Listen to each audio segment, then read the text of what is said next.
Well, Phil, another day, another debate, and this time we were in Glenfaba and Peel. 7 candidates: Geoffrey Boot, Trevor Cowan, Tim Crookall, Leo Cousins, Ray Harmer, Kate Lord-Brennan. Mikey Lee was not able to be with us tonight. We should say Leo Cousins standing for the Green Party. Packed room here at Peel Golf Club. I was quite surprised, first of all, actually, that the audience seemed quite reticent. I was expecting more questions, really. Yeah, I mean, this has been a bit of a theme across all the discussions that we've had on Manx Radio. People seem very polite, very relaxed and easygoing when you think about what's at stake here. Take my hat off particularly to Tim Crookall, who was very feisty and really seemed to be sort of pushing government's been rubbish over the past 5 years, and if only I was there, things would have been so much better. But of course he was there for a bit of the time. Trevor Cowan, I suspect, might have said feisty things, but it was quite hard to hear, and he has admitted that he struggles a bit with public speaking. Ray Harmer started off looking to the future, sees opportunities, island to flourish, etc., etc. And you just think, oh dear, the Manannan's mist of government PR buzzwords comes out again. That might be unfair. Apologies to Ray if that is. Geoffrey, honoured to serve, passionate about the environment, vision for the future, would be better outcomes for everyone.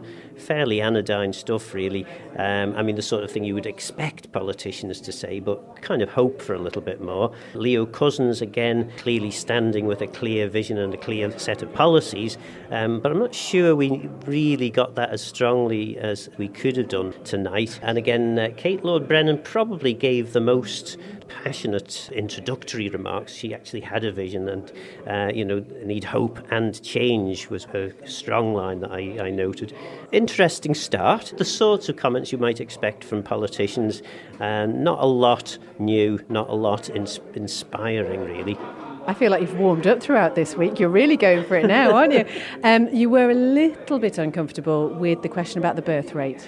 Yeah, I thought, that's a bit straight. They were all saying, in relation to the birth rate, well, yes, I've done my bit, but it's too late for me now. And you just think, no, this is a really important issue about demographics and the fact that we've got this population that's getting older and older, which is not in itself a bad thing, but you need to have working age people as well to be able to afford to pay the services that the elderly people that can't work actually need.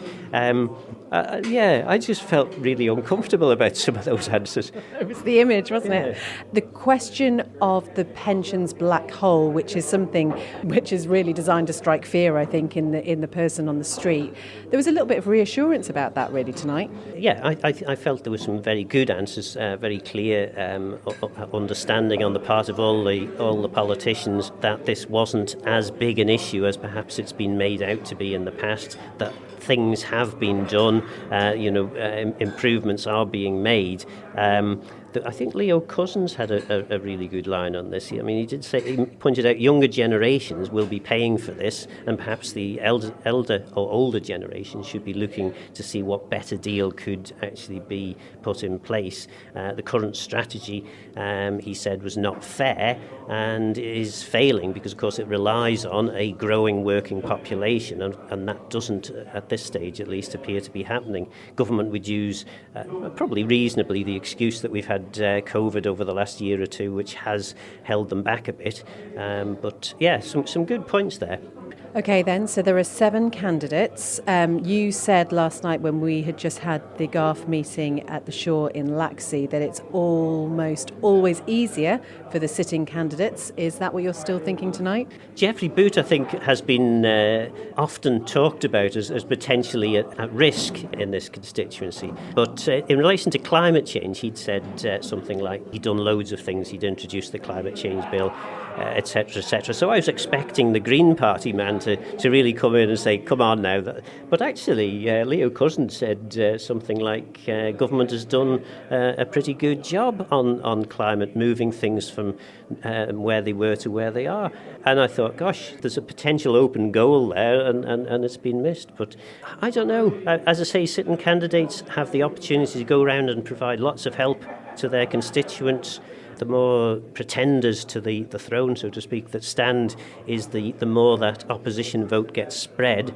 So it will be interesting to see how things go. I know Kate Lord-Brennan is certainly tipped to do very well in this election, but lots of people have been tipped to do well in elections in the past and perhaps work for Manx Radio now. Can't think of who you mean, Phil. Well, it is Friday night here in the golf club. It sounds like it's getting a little bit noisy over there. We either go and join them or leave, I guess. Yeah, I think join them.